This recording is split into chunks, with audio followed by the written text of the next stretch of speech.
How you guys doing today? Today I want to talk about 3 types of cards to avoid for beginners. So stay tuned. My name is Jay and welcome to Ask a Debt Collector. Now I've been in the debt collection industry for over 15 years. I've done it all from skip tracing to collecting to management, and I've owned 2 debt collection agencies. For the past 8 years, I've been the go-to guy for friends and family for questions regarding debt and credit, and now I want to be that person for you. If you have any questions, put them down in the comment section. I promise I'll answer those questions. Let's go.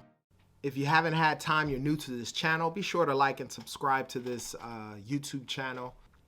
Now, trying to build your credit can be a very challenging thing, right? Especially in the beginning.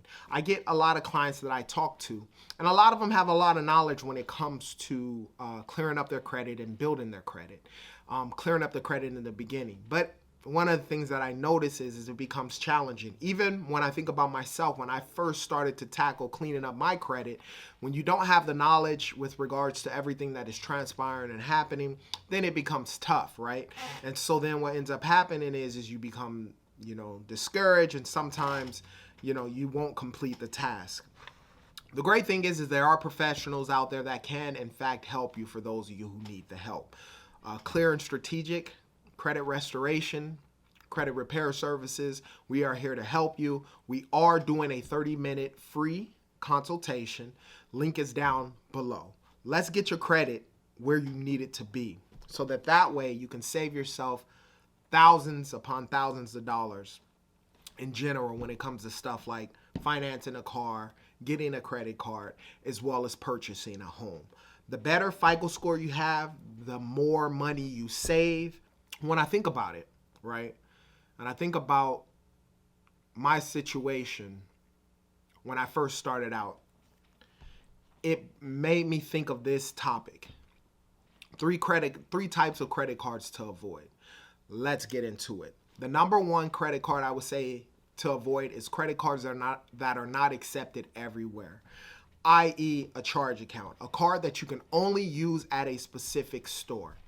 In the beginning, I always say avoid that, just because if you're trying to build credit, what you don't want to do is lock yourself into having to actually use a card that's only specifically at Macy's or only specifically at one specific store.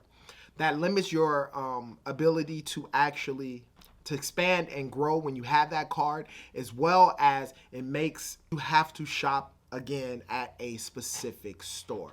Currently right now in my arsenal, I have no cards that only allow me to use them at a specific store. I stay away from them, and in point 3 I'll get into more details with regards to that. Number 2, if you're at the beginning stages of trying to apply for a credit card, stay away from cards that have an annual fee. Right? The reason why I say that is because you're trying to build the credit, number 1, right? And a lot of these cards, I'll say, for instance, Credit One. I'll give you a story with regards to Credit One. I remember I had an actual Capital One credit card, right? And if you notice, if you look at Capital One versus Credit One copies a lot of what Capital One does, right? It looks the same, it sort of kind of sounds the same, and so forth, but those are 2 different cards. Now, personally, me, I don't like either one of those cards, but if I had to choose, I would stick with Capital One over Credit One. Credit One is like a subprime credit card, and I tell my clients when they're starting to build credit, if they don't have that card already, to stay away from it. I had that card. Not only did they charge me, I think it was like, they charged me like $150 to open the card up. I only had a $300 balance, so there goes half of that thing. Another thing that I did not like about it, of course I didn't read in the small print, is when I requested for a credit increase, they charged me a fee for that. So I tell people, if you're starting out, stay away from Credit One. There are a few other hard money credit cards that are out there. Always say stay away from them. Plus, they don't even offer much rewards, right? They charge you all these fees. You don't get much rewards, and once you get locked in, they make it very difficult to actually cancel the card or close out the card. So if you can avoid it, stay away from those type of cards that charge you annual fees. Now, there are annual fees, obviously, with regards to like the American Express Platinum card or even the Chase Sapphire card and so forth. But that's when you have well-established credit and you're building your credit. These cards are filled with rewards. They have a bunch of stuff with regards to the credit itself, and it makes it worth it on the top end. But when you're first starting out, you want to stay away from cards that charge annual fees. Number 3, which sort of kind of goes into number 1, is the types of cards that are offered at stores that are exclusively for those stores, what I consider charge cards. You want to stay away from them. And the main reason why is because of the high interest rate on the cards. If you're not using the cards like debit cards and only spending what you actually have in the bank, a lot of these cards start out with like 23 to 25% of interest rate.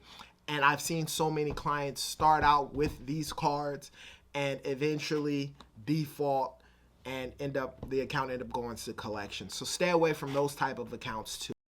If your credit file's thin, you cleaned up your credit and you're looking at building credit, number 1, you're better off getting an authorized user on a credit card. Obviously, finding somebody who has a good credit history, 2 years plus, they keep a very low utilization on the credit card. That's a lot better.